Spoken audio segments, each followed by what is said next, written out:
Honourable member for Lakeland. Mr. Speaker, 60% of Canadians pay more in carbon tax than they get back, and the Liberals plan to triple it. Home heating costs have already skyrocketed in Canada and will double this winter. Half of Atlantic Canadians use heating oil to heat their homes, and it's up 56% overall since last year. It's up 77% in Newfoundland and Labrador and 68% in Nova Scotia. Tripling the carbon tax will cost them $900 more a year just in tax to heat their homes. Why won't the Liberals cancel their carbon tax on home heating? The Honourable Minister for Official Languages. Thank you very much, Mr. Speaker. Once again, Mr. Speaker, as the Minister responsible for COA, I have had the challenge of going to Atlantic Canada and meeting with some people that have really seen the destruction in their homes and in their businesses. And I have to say, Mr. Speaker, it's been really difficult to hear these personal stories. Once again, I'm really confused with respect to the Conservatives. It's truly important to make sure that we have a comprehensive plan to fight climate change, because we are seeing the destruction is extremely real. And that is why that we are really hoping that on this side of the House that we're going to be able to move forward as we are with an ambitious plan to make sure that we meet our targets. Thank you, Mr. Speaker. The Honourable member for Lakeland. Well, that minister just gave zero answers whatsoever about how to alleviate the cost of home heating on Atlantic Canadians and people right across the country. They need relief now.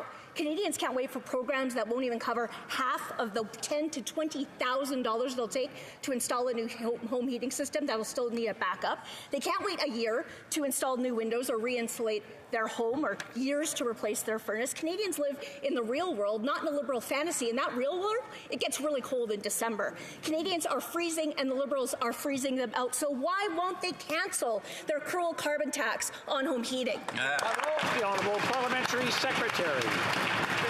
Speaker, in Atlantic Canada just faced the worst climate catastrophe in their history, Mr. Speaker, just 1 month ago. And, Mr. Speaker, we're going to be there with $300 million to help them to recover and rebuild, Mr. Speaker. And we're also going to be there to help them with the transition to greener forms of energy, Mr. Speaker. There was a wonderful announcement this morning that is going to help Canadian families, is going to help Atlantic Canadian families. We're there for Atlantic Canadians, Mr. Speaker, ever and always. L'honorable député de Louis-Saint-Laurent. Monsieur le Président, COP27 vient de... Mr. Speaker, COP27 just ended.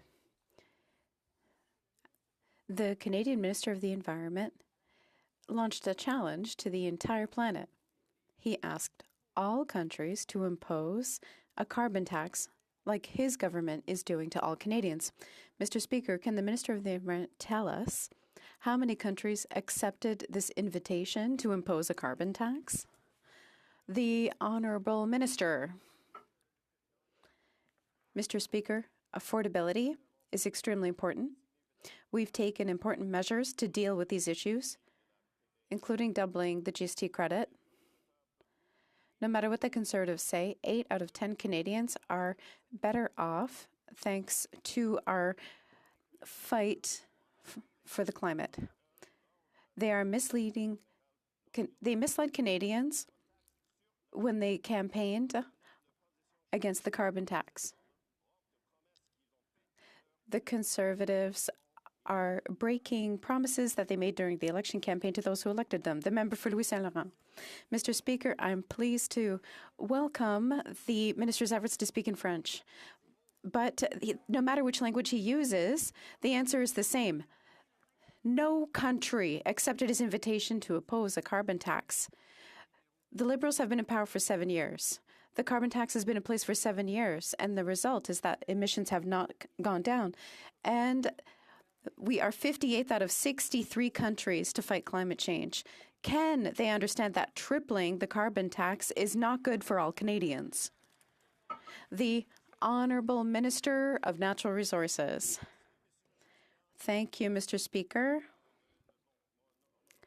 As my counterpart said, he knows that there are many countries throughout the world who impose a price on carbon. Many countries in Europe have a price on carbon. That's part of our climate plan, a comprehensive plan to fight climate change in a way that